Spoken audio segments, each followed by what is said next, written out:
Mga kwento ni Felmo.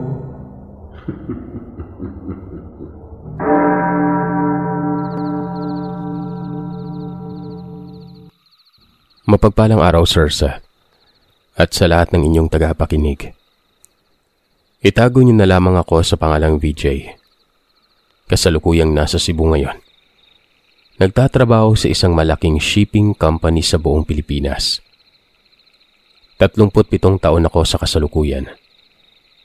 Isa ako sa inyong taga-subaybay at araw-araw akong nakikinig sa inyo. Lalo na pagdating ko sa bahay galing duty. Ang aking nakakakilabot na karanasan ay nangyari noong nasa high school pa lamang ako. Nasa 15 o 16 na taong gulang ako noon. Nag-aaral ako dati sa isang pinakamalaki at kilalang universidad dito sa Cebu. Pero nasa southern part po ako ng universidad na ito. Dahil branch lamang po ito. Kapag 4th year high school noon ay required talaga sa isang paaralan ang magkaroon ng recollection bago ang graduation. Para mabigyan ng gabay ang mga estudyante at pagkakataon na makahingi ng kapatawaran at pasasalamat sa kanya-kanyang magulang. 3 araw ang recollection namin noon at ginanap ito sa isang malaking gym.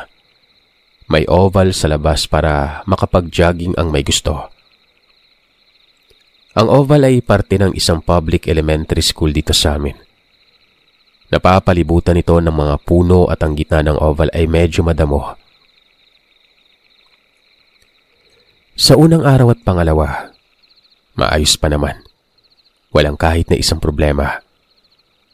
Pero noong pangatlong araw na, dito na nangyari ang mga hindi namin mapaliwanag na mga nangyari nun.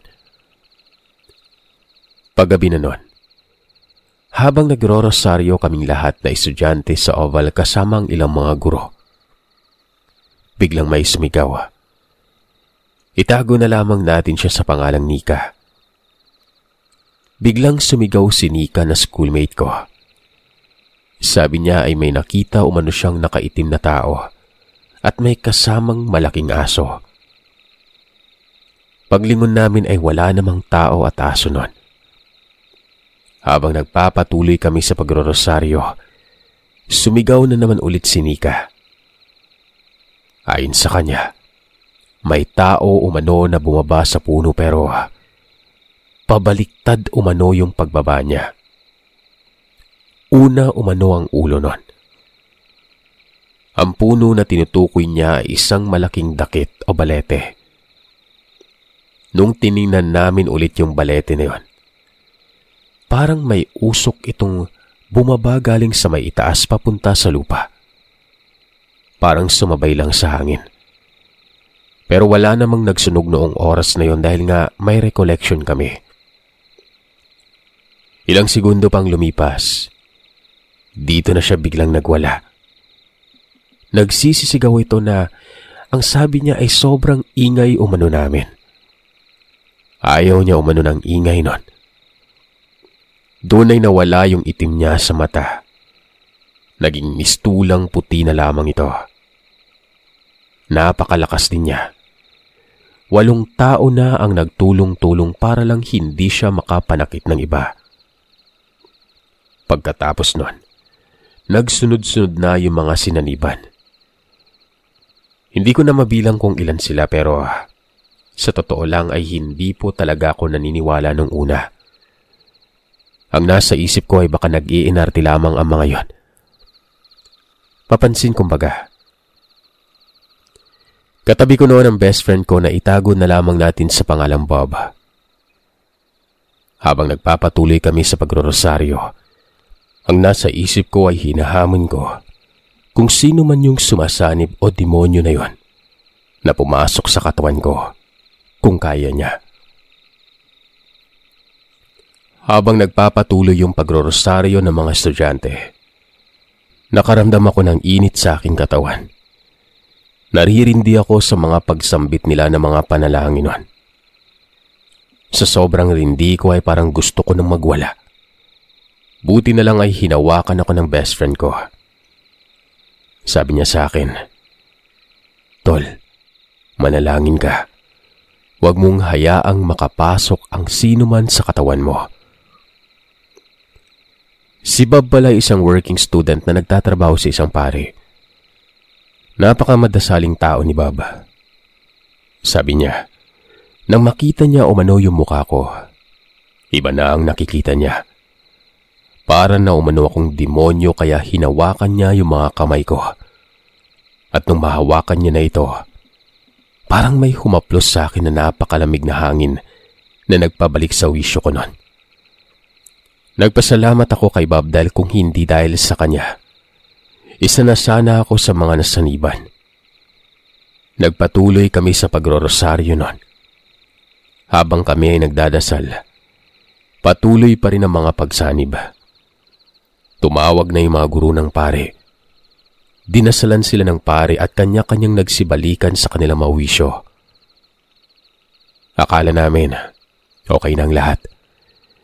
Nagsiuwian na kami pagkatapos ng rosaryo. Kinabukasan, pumasok ako ng eskwelahan.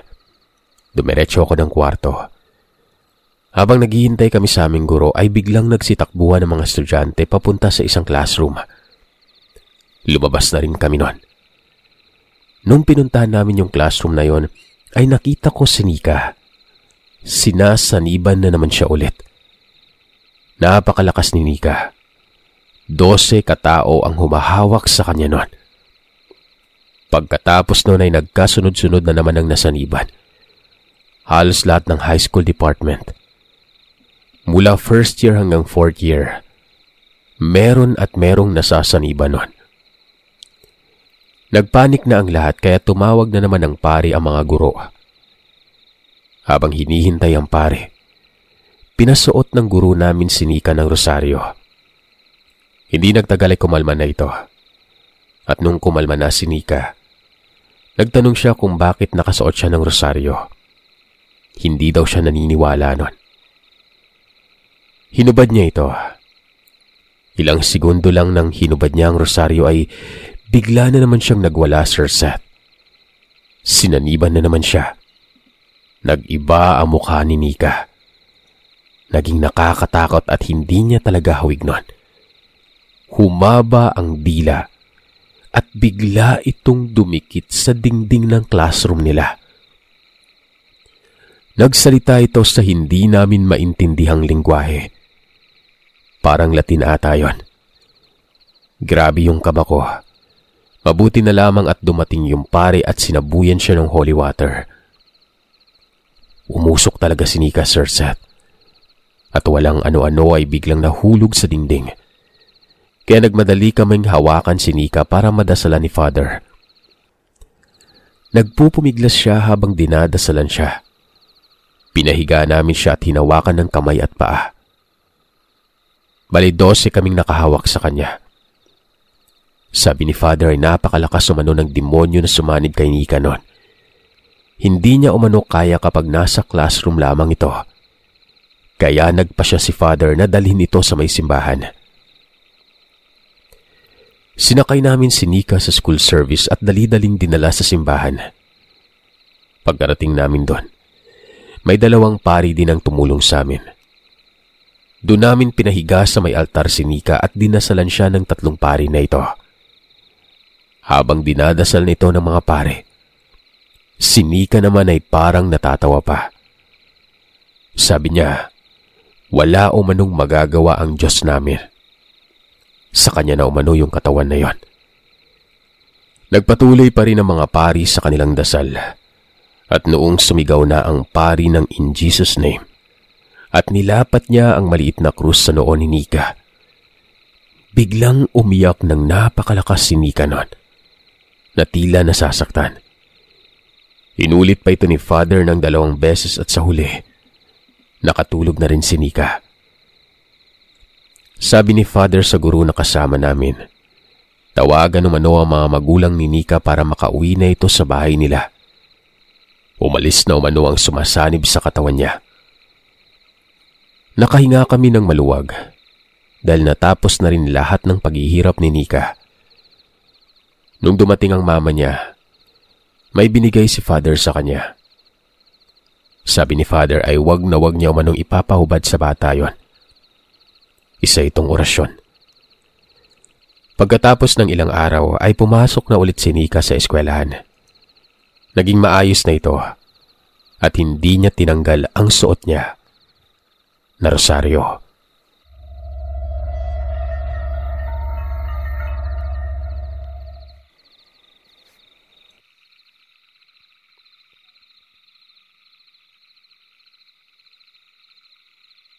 Ako nga po pala si Poy, ng Silang Cavite.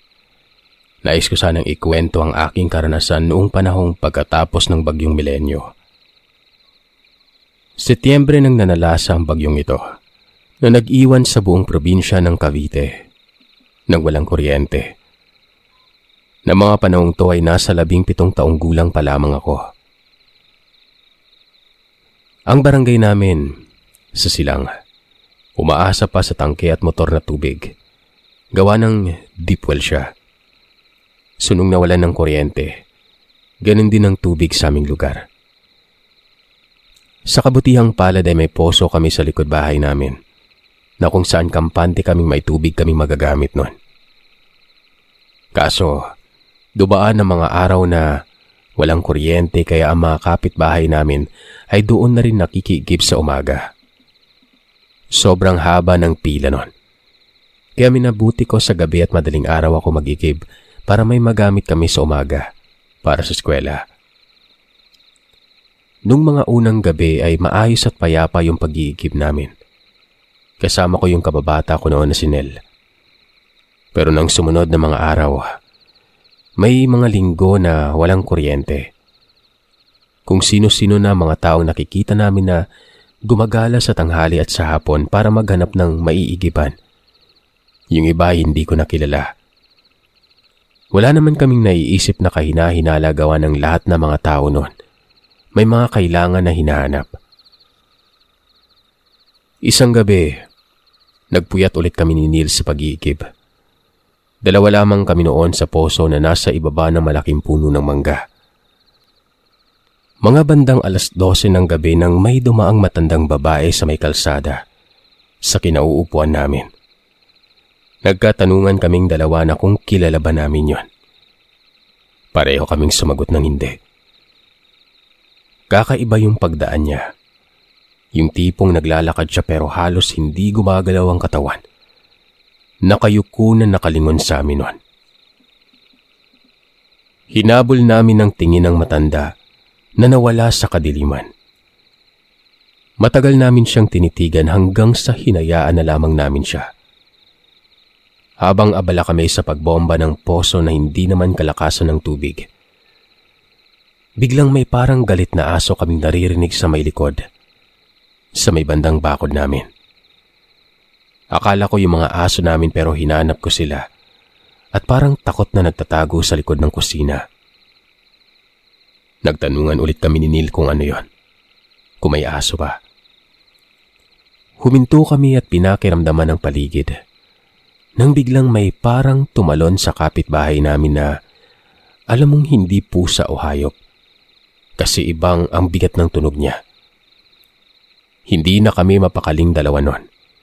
Sinubukan naming silipin ang kabilang bahay nang may nakita kaming aso o pusa na kasing laki ng nakaluhod na tao sa taas ng bubungan.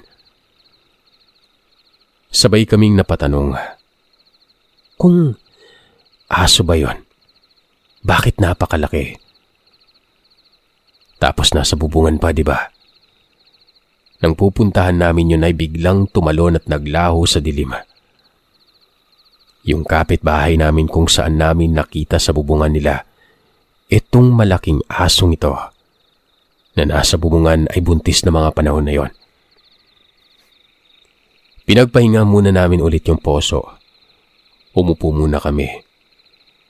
Nang biglang may para namang dumapo na malaking ibon o hayop sa taas ng puno, doon sa puno na kinauupuan namin. Wala kaming ibang dala noon kundi gasera. Hindi namin makita kung ano ang nasa itaas nun. Palipat-lipat ang tunog niya na parang may tumatalon sa puno namin at sa bubong ng kapitbahay. Nagsimula na kaming matakot, lalo't iba na rin ang simoy ng hangin. Malansa na parang suka na hindi mo maintindihan. Nasa ganoong sitwasyon kaming nakagisingan kami ni nanay. At ang sabi niya, tama na umano yon. Ihahatid na umano namin si Neil sa bahay nila. Malapit lang naman. Mga 4 hanggang 5 bahay lang ang pagitan nun. Habang naglalakad kami ay naririnig ko si nanay na nagsasalita ng, may kasama tayong hindi taga sa atin Si nanay po ay laking panay. Kaya malamang hindi na bago sa kanya ang pakiramdam na yon. Pero habang naglalakad kami, wala naman akong nakikitang iba kundi ako at si Neil lang. Naihatid namin si Neil at pauwi na kami. Habang naglalakad kami ay may natanaw si nanay sa hindi kalayuan. Sabi niya, may kung sino daw ang napadaan sa lugar namin nun. Saka kami pumasok sa loob ng bahay, isinara ito. Nang maiga ako sa kama at tumabi na sa mga kapatid ko, natulog na. Bigla kong naisip na sana'y magkailaw na lamang at magkatubig gawa ng natatakot na ako mag-igib sa gabi. Buenas naman kinaumagahan matapos ang ilang linggong blackout. Nagkakuryente na. Minsan ay napag-usapan namin ni nanay yon at ang sabi niya, baka napadaan lamang yung nilalang at naamoy niya na merong buntis sa lugar namin.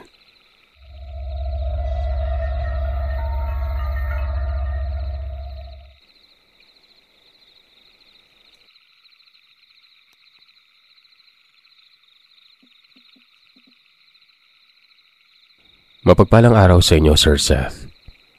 Ako po ulit ito, si Ray, ng Panabo City, Davao del Norte.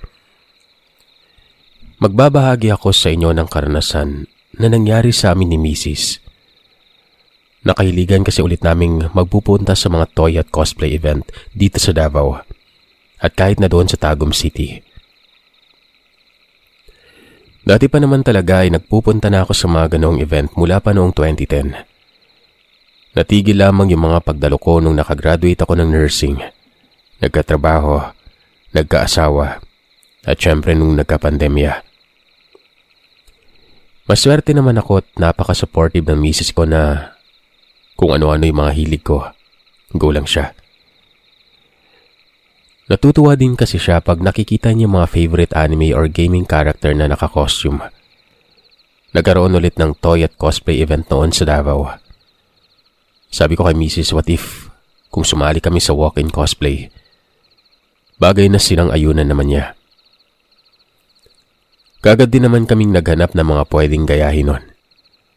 Ang napili ko nga noon ay si Ichigo Kurosaki ng Bleach habang si Mrs. naman ay si Boa Hancock ng One Piece. Nag-order kami kaagad ng mga costume doon sa Shopee na dineliver naman din pagkatapos ng 1 linggo.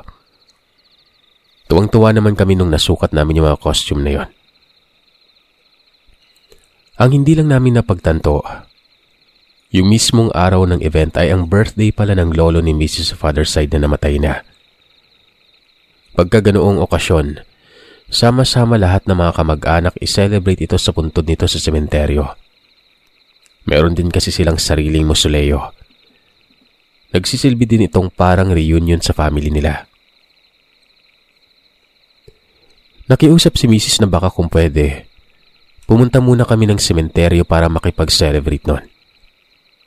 Andun din kasi yung iba pa niyang mga pinsan at tiyahin na matagal din niyang hindi nakikita. Pumayag na rin ako gawa ng 2:00 pa naman ng hapon ang simula ng event.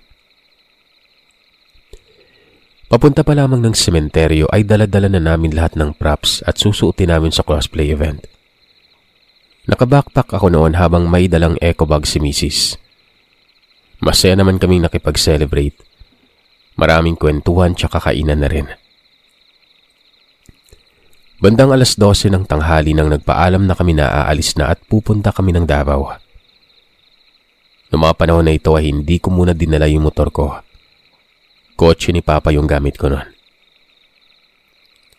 Pagkarating ng Davao ay hindi muna kami pumunta sa venue ng event. Naganap muna ako ng motor shop para bumili ng piyesa ng motor. Tapos noon ay kumain ulit kami ni Mrs. sa may McDo. 12:30 nung naroroon na kami sa event noon. Nung susuotin na sana namin yung mga costume ay napansin naming kulang ang mga ito. Takang-taka kami kasi kompleto na ito bago kami umalis papuntang sementeryo. Binalikan namin yung mga pinunta namin tsaka nagtanong-tanong na rin kung may nakita silang eco bag na kulay pink. Doon kasi nakalagay yung mga props. Pero lahat ng tinanungan namin ay wala daw nakita nun. Nadismaya talaga kami doon sa nangyari. Medyo nagkaroon pa nga kami ng sisihan ni Mrs. nun. Nasuyo ko naman siya sabay sabi ko sa kanya na bumalik na lamang kami sa venue ng cosplay at i-enjoy na lamang yung buong event. Hindi na rin namin tinapos yung event gawa ng sobrang topic rin kasi talaga sa Davao. Lalo na pag rush hour. Lalo na doon sa parting Lanang, Buhangin, Sasa at Panakan. Alam na alam to ng mga subscriber mo na taga Davao, Sir Seth. Ayaw rin namin masyadong gabihin sa pag-uwi nun. Gusto rin namin na maagang makauwi.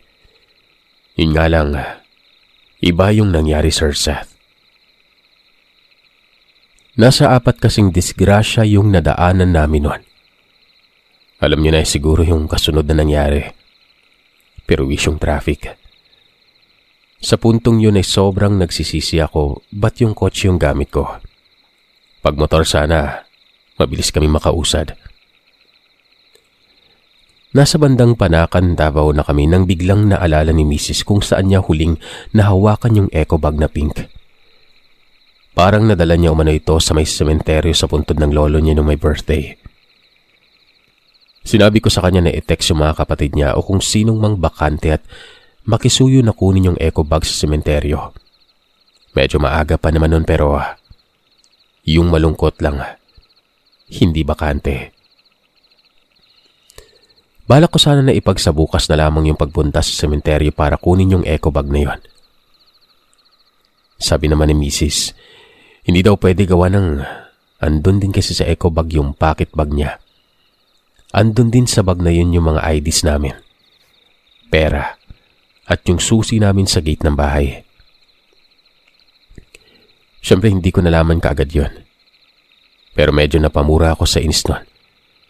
Na-stress ako. Imbis kasi na magandang karanasan yung mangyari ay puro na lang kamalasan yung napala namin. Dagdag mo pa yung sobrang lala ng traffic at tagal ng pag-usad. Medyo kumalma na rin ako nung malapit na kami sa Panabo.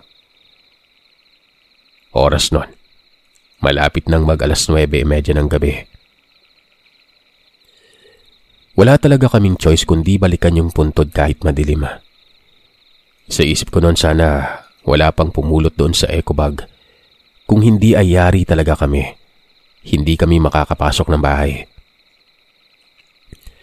Pagkarating namin sa mausoleo ay kaagad kaming pumasok. Hindi rin kasi ito nakakandado.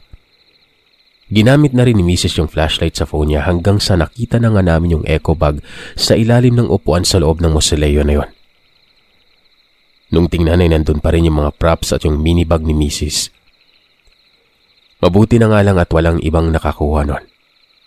Usong-uso pa naman yung mga nangunguha ng mga gamit sa mga public cemetery. Paglabas namin ni Mrs. sa mausoleo, dumaan ulit kami sa dinaanan namin kanina. Bigla akong nagulat nun.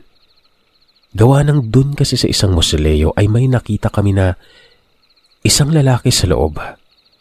Nag-iisa lamang ito. Wala naman itong ginagawa kundi nakaupo lamang habang nakayuko.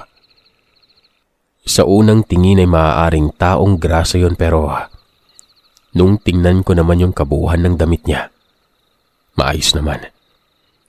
Nakapolo ito ng puti tapos nakapaong na pantalon. Nakapagtataka lang talaga kung bakit nandun yung lalaki sa nakakatakot na lugar na yon. Nag-iisa pa ito. Si Mrs. talaga'y napasigaw pagkakita dun sa lalaki. Inisip ko naman na baka may problema lamang sa pag-iisip yung mama kaya ito naroroon. Sinabi ko naman kay Mrs. na wag na lamang pansinin at naglakad na lamang kami. Maya-maya, habang sa paglalakad namin, narinig ko bigla na parang bumukas yung gate dun sa mausoleo kung saan naroroon ang lalaking yon. Naglalakad na rin ito na animoy papunta sa direksyon namin. Lumingon ulit ako sa kanya. Dito nga ay nakita ko na may kinuha ito bigla na isang kahoy na medyo malaki-laki. Parang 2x2 doon sa gilid ng daan. Hindi ko pa sinabihan si Mrs. noon kasi baka naman mali rin yung akala ko. Sinenyasan ko na lamang siya na bilisan namin yung paglalakad gawa ng inaantok na ako noon. Sa pangatlong pagkakataon, paglingon ko ulit doon sa mama. Nakita ko na nakataas yung kamay niya habang hawak yung 2x2. Mabilis na rin yung paglalakad nito. Inilawan ko pa yung mama gamit yung flashlight ng cellphone noon. Kita namin ni Mrs. na umiilaw yung mga mata ng mama gaya ng sa pusa pag naiilawan. Bukod dito, nakanganga rin siya na para na rin itong naglalaway.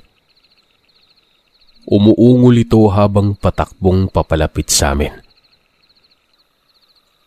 Hinataw niya ako ng 2x2. Nakailag ako. Ang ginawa ko ay tinulak ko siya ng malakas hanggang sa mahulog ito sa kanal. Kasunod noon ay dagli na kaming tumakbo ni Mrs. Naramdaman namin na sumusunod pa rin yung mama. At nang malapit na kami sa labasan kung saan naroroon ang sasakyan, tumigil na rin ito sa paghahabol.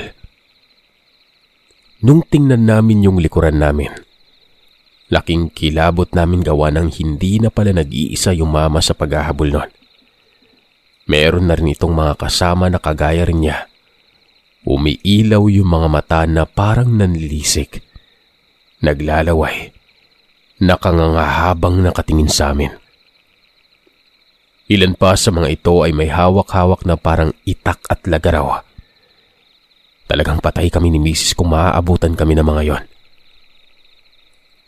Dahan-dahan na umatras yung mga lalaki hanggang sa mawala na mga ito sa parteng madilim sa loob ng sementeryo. Naiwan ko yung sombrero ko habang patakbo kami ni Mrs. pero hindi ko na inisip yon. Ang mahalaga ay naghanap kami kagad ng pwedeng tumulong.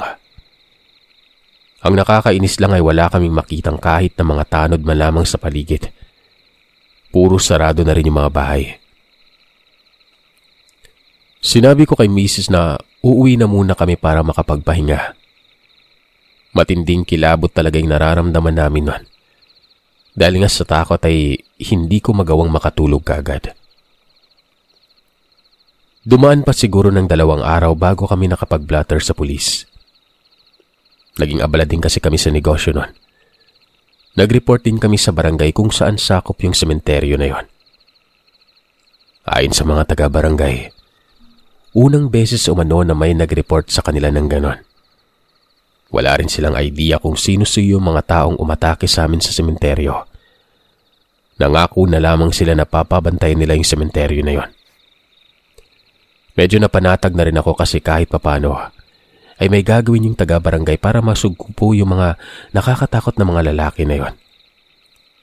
Sa ngayon, hanggat maaari ay umiiwas muna kami ni Mrs. na pumunta ng sementeryo. Lalo na kung kami lang yung pupunta. At kalaliman pa ng gabi.